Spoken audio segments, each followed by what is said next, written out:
Assalamu alaikum wa rahmatullahi wa barakatuh. Ahlan wa sahlan wa marhaban bikum. And welcome to Hilaal TV here on DSTV.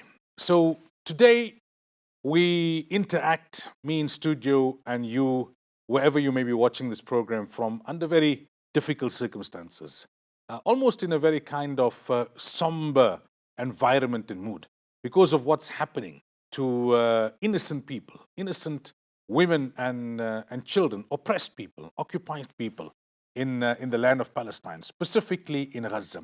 And that's what we dedicate the program to tonight, inshallah. See, Operation Al-Aqsa Storm or Operation Al-Aqsa Flood is something which has been dominating headlines now for the last couple of days.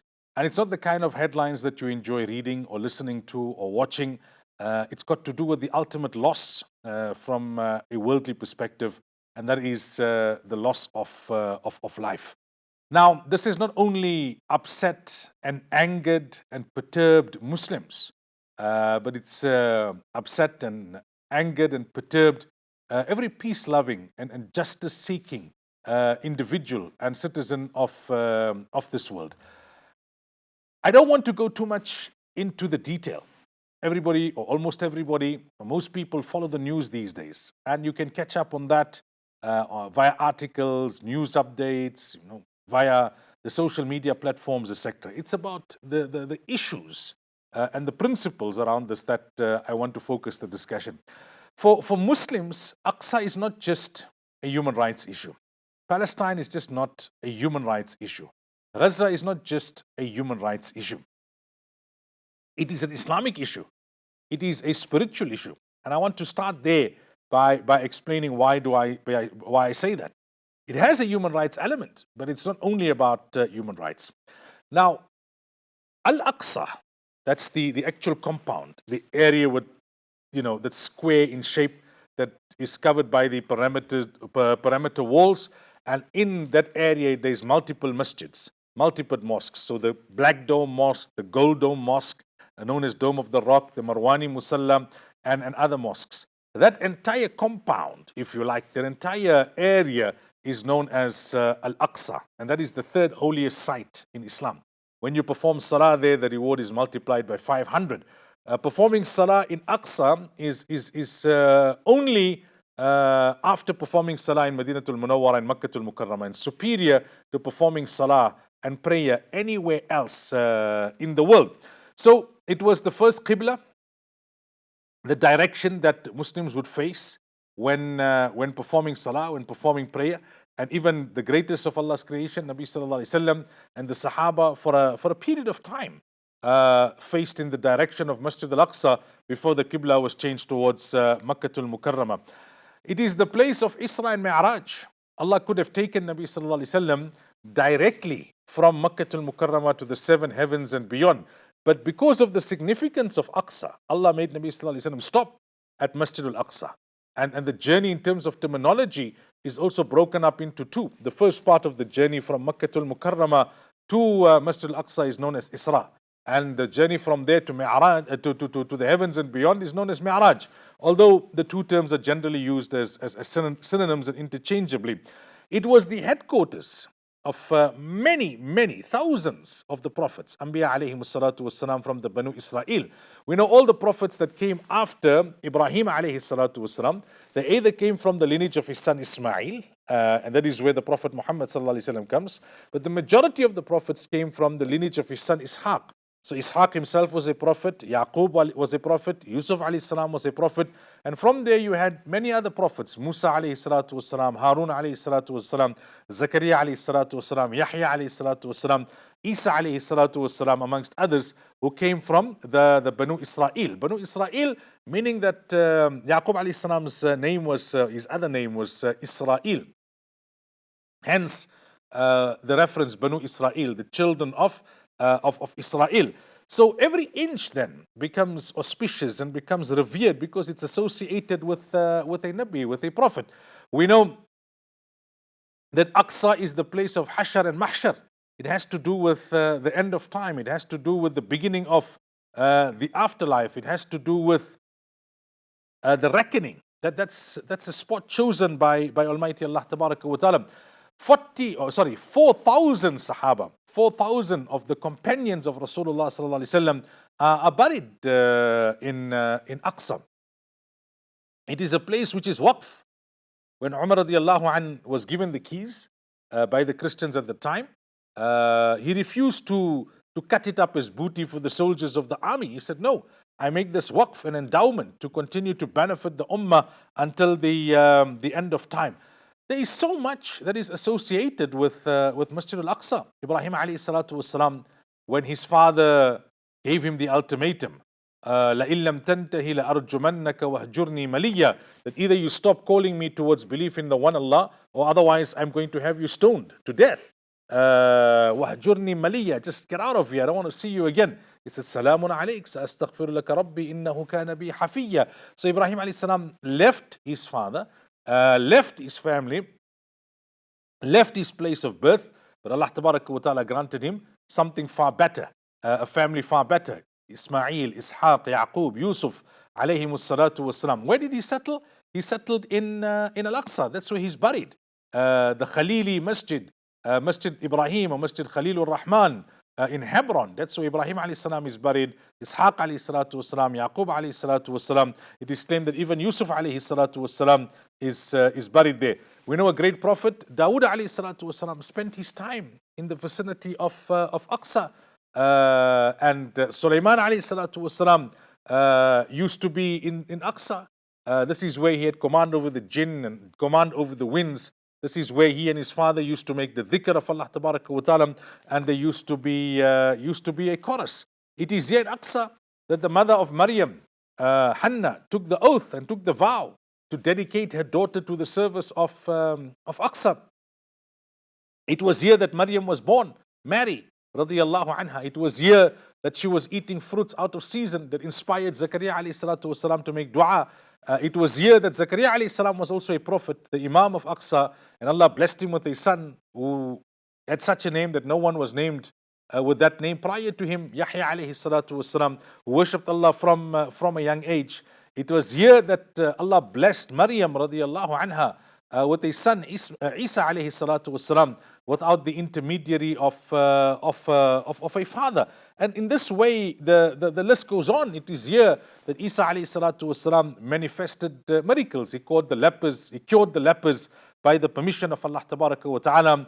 He raised the dead from the grave back to life with the permission of Allah Tabaraka wa Ta'ala. And it is from here that Isa alayhi salatu wasalam was raised to the heavens alive. And one of his disciples was made to look similar to him, and it was his disciple that was crucified. So that is Aqsa itself, right? The masjid, that compound. Then Aqsa is within Quds, which is Jerusalem, and Jerusalem which is within Greater Palestine, the Greater Sham area, and the entire Sham area is blessed. Allah Tabaraka wa Ta'ala makes mention of it with regards to the Isra and Mi'raj. سبحان الذي أسرى بعبده ليلا من المسجد الحرام إلى المسجد الأقصى الذي باركنا حوله. That the entire vicinity of it is blessed. That entire Sham area, which includes today's Syria, Jordan, Palestine, Lebanon, and even, according to some scholars, parts of Saudi Arabia. So for us as Muslims, because of that long list that I've just gone through and much more than that, the issue of Aqsa, the issue of Palestine, the issue of Gaza is not only about human rights. It's not only about oppression of humans. It has a strong religious significance. One, Aqsa itself. Two, the entire area is sanctified, including Gaza. It is in Gaza that the grandfather or great-grandfather of Rasulullah sallallahu alaihi wasallam, Hashim, is buried. He was on a trade mission and he passed away in Gaza, and his son Amr later became known as Abdul Muttalib. He was left with his maternal family in Madinatul Munawwara. And then, as Muslims, we are pained by the suffering of any creation of Allah, even if it's an animal, even if it's an insect, any creation, any creature of Allah that suffers, we are pained by that suffering.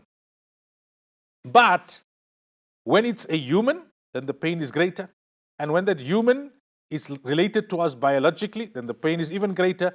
So if someone murders a stranger, you get upset about it. Someone murders your father, you're going to be more upset about it because of the biological relation. And the highest relation for us as believers is the relation of ukhuwa and brotherhood. Allah says, إِنَّمَا الْمُؤْمِنُونَ إِخْوَةٌ. Believers are brothers, not biologically, not in terms of blood, but you are brothers in terms of faith, and that is stronger than the blood relation. The relation of faith is stronger than the blood relation. So any human, Muslim or not, any creation, any creature, any living being that is oppressed, we as Muslims do not tolerate that, and we stand against that, and we do what we can and what is within our ability to oppose that. But if it is a Muslim, then the pain is far greater. So that's the reason for us. Aqsa, Gaza, the issue of Palestine is not just a human rights issue. It's not just another political hot potato. It's just not another conflict or another war. For us, it has strong religious significance, strong geographical significance, and strong spiritual significance as well. That's the spiritual aspect of it, which I wanted to touch on up front. Now, when we come back from the break, I want to speak about something very important, and that is context to the whole Israeli-Palestinian issue.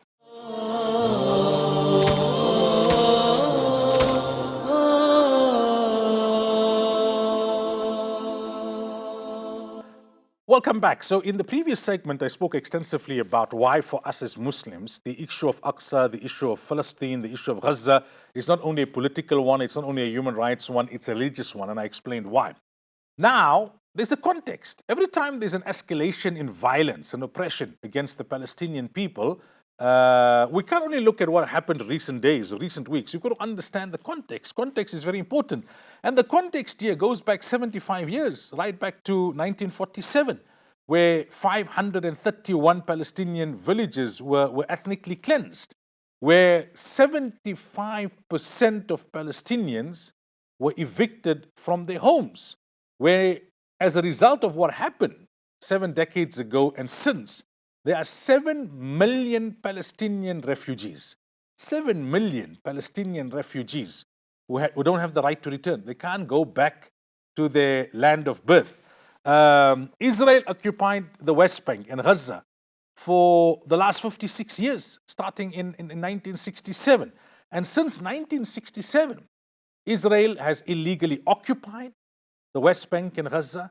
They've harassed the occupants of the West Bank and Gaza. There's been constant, what they call incursions and attacks, firing of rockets, killing of women, killing of children, destroying of infrastructure, throttling of aid and essentials getting in, cutting water supply, cutting electricity supply. Some Israeli factions want to demolish Masjid al-Aqsa and they want to replace it with a Jewish temple. So every now and again you will find that there's an incursion, as they call it, into Masjid al-Aqsa.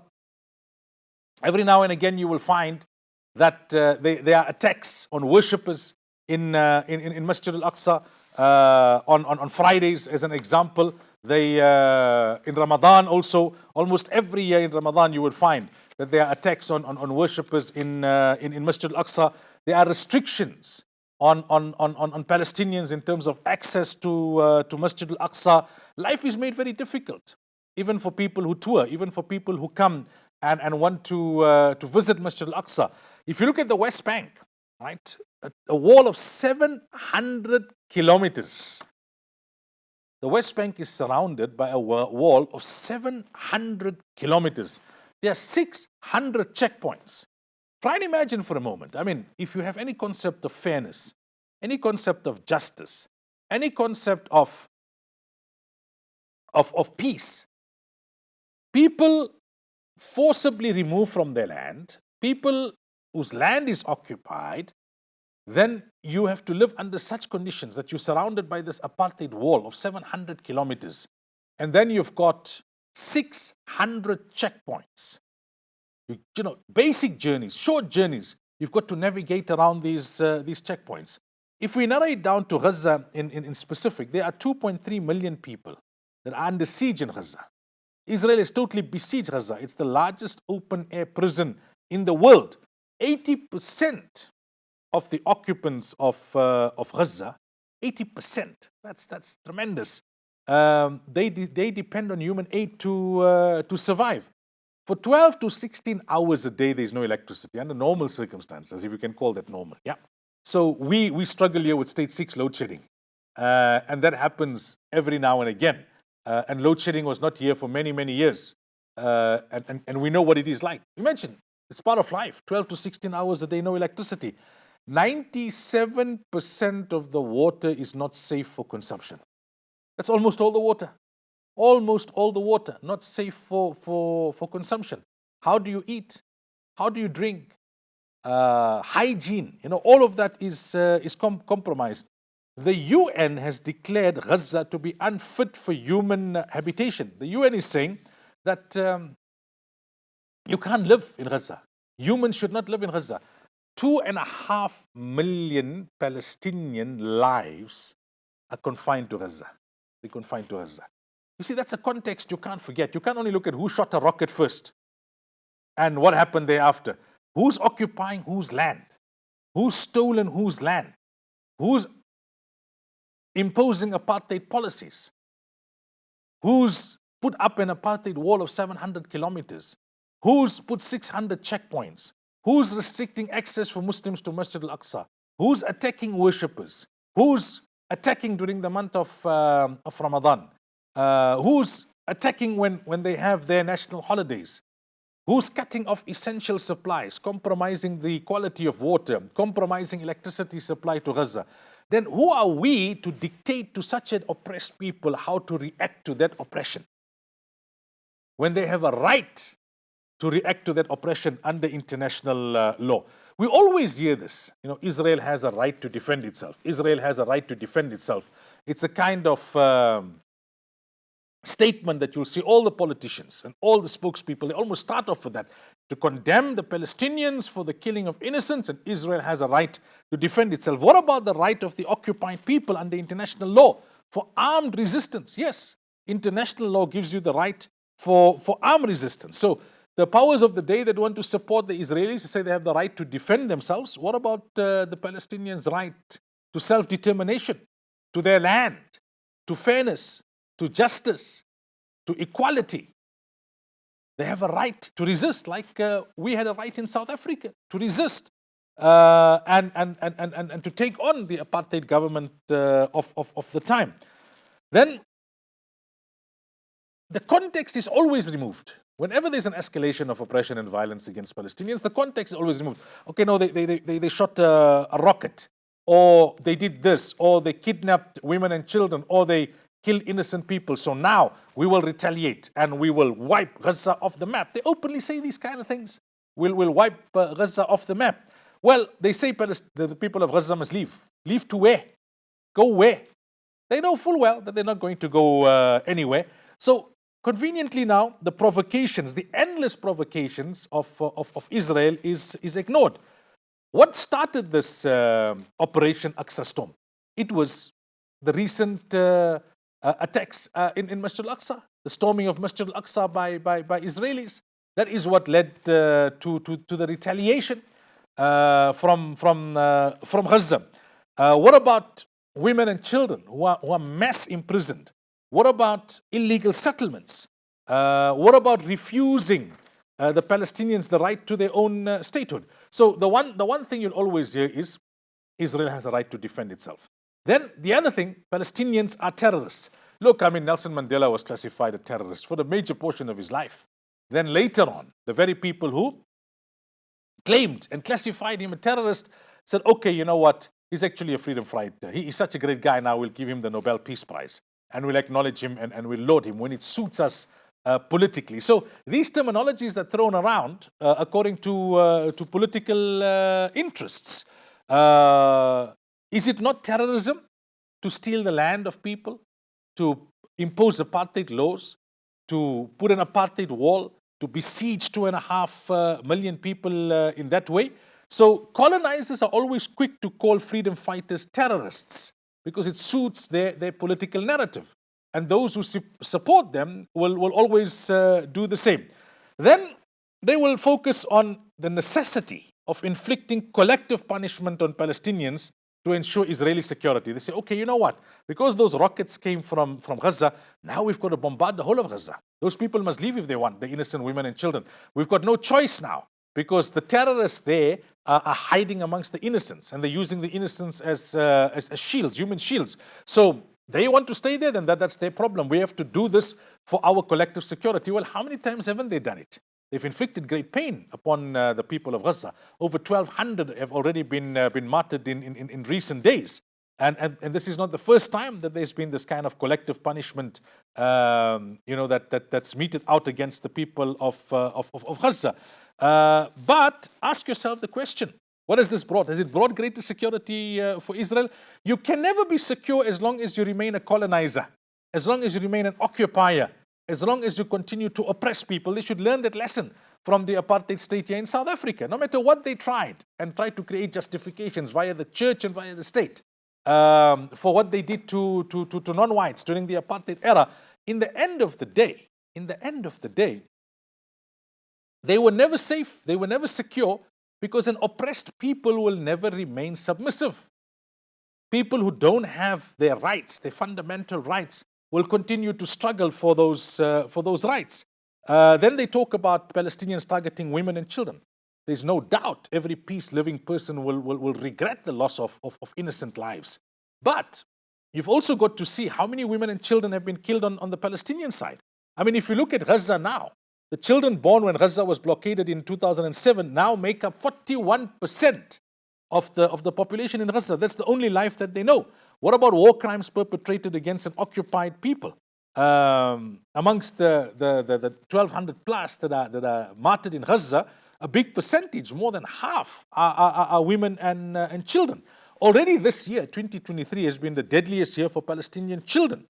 38 children killed this year by Zionist forces in the West Bank. 27,000 child detentions by Israel between 2008 and 2022.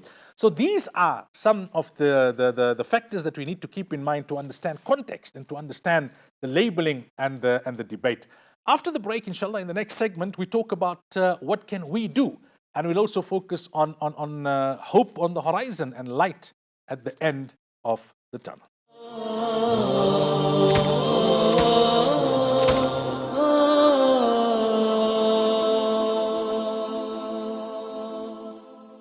Welcome back. So we are focusing today on the situation in Gaza. And in the first segment, I spoke extensively about why the situation in Gaza, in Palestine, in Quds, in Aqsa, for us as Muslims, it's not only a political issue, it's not only a human rights issue, it's not only an issue of oppression and justice, but it's an Islamic issue. And I explained the significance of Masjid al-Aqsa, of the entire region, which includes Gaza. In the second segment, we spoke about context, that the mainstream narrative, the Israeli narrative, is always about trying to just look at who shot the rocket first, but ignore the broader narrative of whose land is being occupied, who's being made to suffer under apartheid and oppressive laws, whose land is being stolen, who's not being allowed to return, the deplorable conditions that the people of Gaza are forced to live in. Now, in this segment, right, what can we do? What are some of the options? How do we understand this from an Islamic perspective? Look, it's not for us to dictate to the people who are suffering how they should go about trying to alleviate their suffering. Sometimes I know there are people who are sympathetic to the Palestinian cause, right? And they say, but you know what? Why did they do this? Because now in retaliation, so many people are suffering. In retaliation, so many people have been killed. Well, similar kind of arguments were made with regards, say, for example, Mkhonto weSizwe, where when it came to the struggle for liberation here in South Africa. That, you know, why do this when you can't match the might of the apartheid government? But the people who are in the situation, they know best what they feel they need to do to try and secure their liberation. And you've got to acknowledge the strength of their faith, and you've got to acknowledge their resilience, and you've got to acknowledge their determination, that they are willing to sacrifice themselves for a greater goal. And they may not achieve that goal this year or next or this decade or the next or even in their lifetimes, but they're willing to do over a prolonged period of time what they need to do for the quest of justice. Nelson Mandela was willing to go to prison. He never knew that he would be released and he would become president of South Africa. For a long time, he may have thought that I'll die in prison. I won't see my children. I won't see my grandchildren. I won't enjoy life like how everyone else enjoys life. But he was willing to pay that price. And as Muslims, we know that you don't lose, even if you lose your life. وَلَا تَقُولُوا لِمَنْ يُقْتَلُ فِي سَبِيلِ اللَّهِ أَمْوَاتٍ بَلْ أَحْيَاءٌ وَلَكِنْ لَا تَشْعُرُونَ. Never say that those martyred in the cause of Allah are dead. In fact, they are alive. Now, sometimes people get a little bit excited and say, well, when you talk about martyrdom and you're talking about these things, then you're glorifying violence and you're trying to get people ready to go and give their lives and to become fodder for the sake of politicians. No, when people are willing to give their lives for the sake of justice, then they are applauded. Yeah, I mean, if South Africa goes to war tomorrow, those soldiers who lose their lives defending the country, they're going to get the highest of awards and the highest of medals. Democracy acknowledges that, constitutions acknowledge that. So Islamically as well, those who are willing to put their lives on the line, put their properties on the line, put their assets on the line for the sake of justice, for the sake of fairness, then they are rewarded and they are acknowledged, not only in this world, but in the year after as well. We shouldn't look at things all the time only in terms of numbers or in terms of resources or in terms of who looks stronger and who looks weaker. I mean, think of Badr, when the Muslims were caught off guard. They left Medina for one thing, and they ended up now having to confront an army that was 3 times in number, heavily equipped, well-resourced, had the strategic advantage in terms of location, etc. They did what was within their control. Then they supplicated to the Almighty and then left it in the hands of the Almighty. That's not a guarantee for victory. Yes, at times they were victorious. Badr was a great upset. The weaker side won physically, and apparently the weaker side. But spiritually, of course, we know they were the stronger side. You could not get a stronger side than a side that had the greatest of Allah's creation and his companions. Uhud was a reality check, the counter-attack for the Muslims. So these things are left to the wisdom of Allah Tabaraka wa Ta'ala, but you've got to do what you've got to do. Now, we must understand that this is not the time to become despondent. You've got to look at things in a great context. You can't only look at the last 70 or 80 years. The last 70 or 80 years, things have not been going well for the Palestinians. It goes without saying. However, you've got to go back and say it's not the first time that Palestine was occupied and Muslims were driven out or Muslims were oppressed. But they were able to liberate themselves. They were able to overcome that difficulty and that hardship. Also, the Quran tells us that if haqq and truth has to prevail over batil. Now, when will it happen? That is in the wisdom of Allah. Allah works according to His timelines. Allah doesn't work according to our timelines. For us, 70 years is an entire lifetime. The average ummati lives between 60 and 70, yes? But for Allah, 70 years is not a lifetime. Musa alayhi salam, he supplicated to the Almighty Allah to destroy Pharaoh, and Allah said, okay, I've accepted your supplication. But Pharaoh was only destroyed 40 years later. So Allah has His time frame. Allah has His wisdom. However, we can see that there's always light at the end of the tunnel. We look at the Quran. أَمْ حَسِبْتُمْ أَن تَدْخُلُوا الْجَنَّةَ وَلَمَّا يَأْتِكُمْ مَثَلُ الَّذِينَ خَلَوْا مِنْ قَبْلِكُمْ. Allah says, do you think you will enter Jannah without being tested like the people before you were tested? مَسَّتْهُمُ الْبَأْسَاءُ وَالضَّرَّاءُ وَالزُّلْزِلُوا. They were afflicted by hardship and calamity until they were shaken. حَتَّى يَقُولَ الرَّسُولُ وَالَّذِينَ آمَنُوا مَعَهُ مَتَى نَصْرُ اللَّهِ. Even the Prophet and the people that believed with him started to wonder, when will the help of Allah come? And Allah says, Allah, be well aware. Inna nasr Allahi qareeb. The help of Allah is close. The help of Allah is close. You may want it today, but Allah knows best when it will come. The promise of Allah, the lesson that history teaches us over and over again, an indisputable principle of life is that truth always ultimately prevails over falsehood. It may take years, it may take decades, it may take centuries, but happen, it will happen. And in that we've got consolation, and in that we've got solace. We've got to make as much effort as we possibly can from our side. We can't just be passive and say, well, okay, we'll wait for the help of Allah to come. When Nabi Sallallahu Alaihi Wasallam and the Sahaba came to Badr, They tried to take as much as control of the turf as they could. They prepared their rows. They implemented strategy. Then Nabi Sallallahu Alaihi Wasallam resorted to dua the entire night. The help of Allah came, but they did first what was within their control. Then just sit back and say, well, okay, we are on haqq, we are on truth. We have the Prophet of Allah with us. So the help will come. We'll wait for we'll wait for them for the help to come. They tried with limited resources. They tried the utmost. At Uhud, they tried as well, but the results were somewhat different. So the results are not in your control. Effort is always in your control. Allah tells us in another verse of the Quran, and some scholars say this verse was revealed immediately after the setback of Uhud, where Allah said, وَلَا تَهِنُوا وَلَا تَحْزَنُوا. Don't grieve and don't become weak, don't become despondent. وَأَنْتُمُ الْأَعْلَوْنَ. You will always rise ultimately, you will always prevail ultimately, in kuntum mu'minin, as long as you are true believers. إِيَمْسَسْكُمْ قَرْحٌ فَقَدْ مَسَّ الْقَوْمَ قَرْحٌ مِثْلُهُ. Look, if you've taken a knock, your enemy has also taken a knock. And sometimes the knocks don't have to be the same. You may have suffered more casualties, more damage to infrastructure, but the psychological damage, the political damage caused to your opponent may be different. And sometimes you cannot drop an oppressive giant with one blow of the sword. You've got to do it with 1,000 paper cuts. You've got to do it blow by blow by blow by blow. It's a long, laborious, effort that comes at huge effort and huge sacrifice. And each generation has to do for the next and for the next and for the next, until ultimately you drop the beast of oppression. And that is what Allah Tabaraka wa Ta'ala wants from us at times. Allah works in His way, according to His wisdom. And the human intellect is limited. The human intellect is confined. We don't always understand the wisdom of Allah Tabaraka wa Ta'ala. Allah tells us, وَاسْتَعِينُوا بِالصَّبْرِ وَالصَّلَاةِ. That seek the assistance of Allah through sabr. Sabr means perseverance. Sabr means steadfastness. And sabr means patience in the face of calamity. And salah, meaning establish your relationship with your Creator.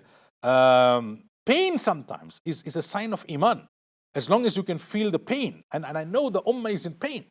Majority have not even been to Palestine. They have not met the Palestinian people, but they have that iman in their hearts, which is burning. With all of our other weakness, we have feeling for the ummah of Rasulullah sallallahu alaihi wasallam. Not only Palestine, whether it's Kashmir, whether it's Afghanistan, whether it's Iraq, whether it's Syria, we have that feeling, and therefore we understand that these are our brothers, these are our sisters, these are our fellow human beings that are suffering. But remember, Nabi sallallahu alaihi wasallam, the greatest of Allah's creation, went through much suffering. 13 years of suffering in Makkah. The 3 years of social and economic boycott, the incident of Taif, having to leave his home and his birthplace, the greatest place on earth. But then you saw the conquest of Makkah. And then after Uhud, you saw great difficulty at the time of Khandaq. But after that, you saw liberation. And after that, you saw victory. So to have hope in Allah is a great act of ibadah and worship. Many times great victories took place when the odds were totally stacked against the one party. So that's what we need to understand, that we've got to keep that hope and that spirit alive.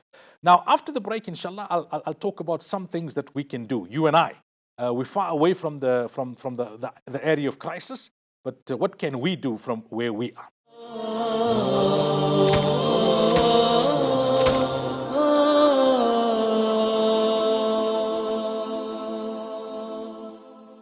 Welcome back. So in this last segment, right, after having explained why there's such a strong Islamic significance and such a strong spiritual link between us, Masjid al-Aqsa, Palestine, Gaza, and the entire Palestinian issue, and explaining the context and some of the answers to the arguments like Israel has a right to defend itself and Palestinians are terrorists, etc. In the last segment, I was speaking about why we shouldn't lose hope. Now, what do we do? You and I, what can we do? The first thing is we must turn to Allah in repentance.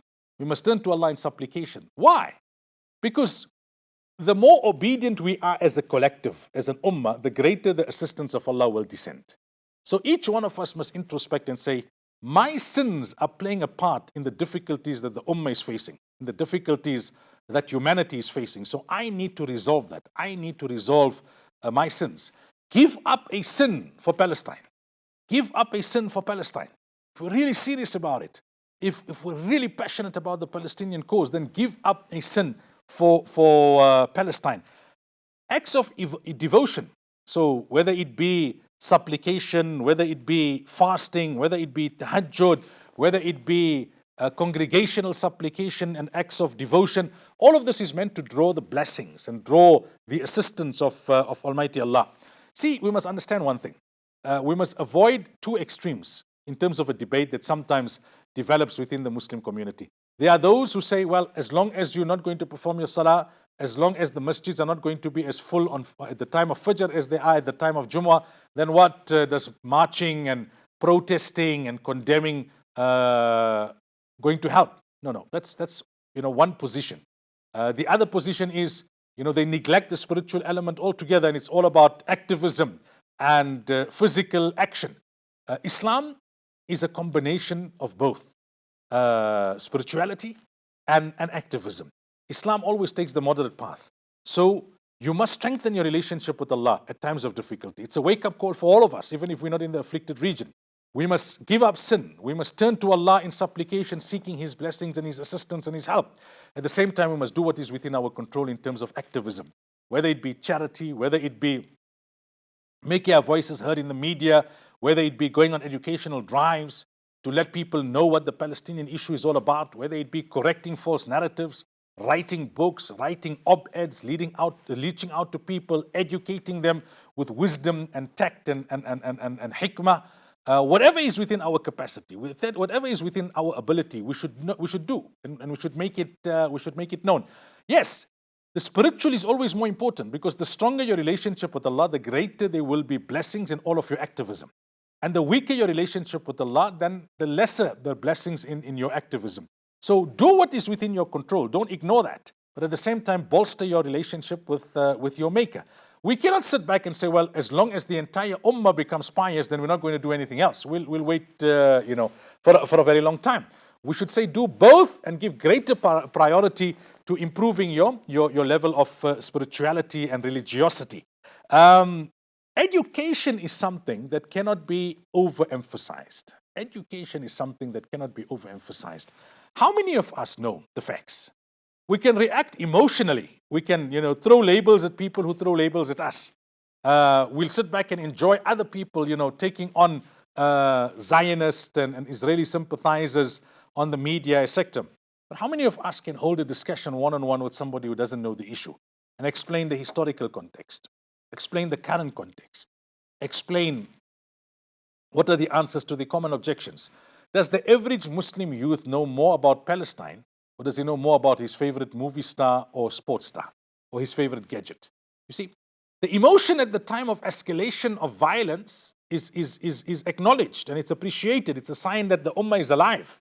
It's a sign that we care for each other. But if we truly care, and if we really want to do that which is constructive, then we've got to educate ourselves. We've got to start doing serious reading and serious research. The aspect of generosity goes without saying. There's going to be great devastation to infrastructure. They'll need our aid. They'll need our assistance. It must be done in a responsible way. It must be done in a structured way. It must be done in a way that avoids duplication or avoids wastage. Sometimes the emotions get the better of us, and we rush only to realize that we're bringing too much of one thing, too little or nothing of another thing. So follow the people who are experienced, and each one of us should not be seeking our independent glory. We should understand that there's a greater purpose here, there's a greater objective here, there's a greater mission. It's not about me or my organization or my PR or how much donations I'm able to secure, how I'm able to impress people so that it builds my brand. No, it's about the Palestinian people. It's about the Palestinian people. Look, do whatever is within your control, and Allah will reward you for that. Results are out of your control. Results are always in the control of Allah. But effort, Allah has put within your discretion. When we talk about unity, and at occasions like this, we all lament the lack of unity. And indeed, we should, because we've got the numbers, we've got the resources, we've got the geopolitical locations. But, even Muslim countries are subdued, if not mute, on the issue. But unity doesn't start from the top. Unity starts from the bottom. Husband and wife needs to be united. Then families will be united. Then communities will be united. Then societies will be united. Then the Ummah of Nabi Sallallahu Alaihi Wasallam will be united. So settle your tiff with your spouse. Settle your grudge with your brother. Settle your dispute with your neighbor. Settle your issue with a colleague for the sake of the Ummah of Rasulullah Sallallahu Alaihi Wasallam. We can't expect these leaders sitting there on the top who are more worried about their political interest than anything else to come to our rescue in terms of fostering unity. It has to start from the bottom up, and that's when you'll get then you'll get the caliber of leaders rising to the top that you require if there is unity at the bottom. I'm not saying that criticism of these kinds of leaders is not justified and that we shouldn't make the call, but I'm saying we should understand what is the long-term strategy and what is the principle for long-term success when it comes to unity.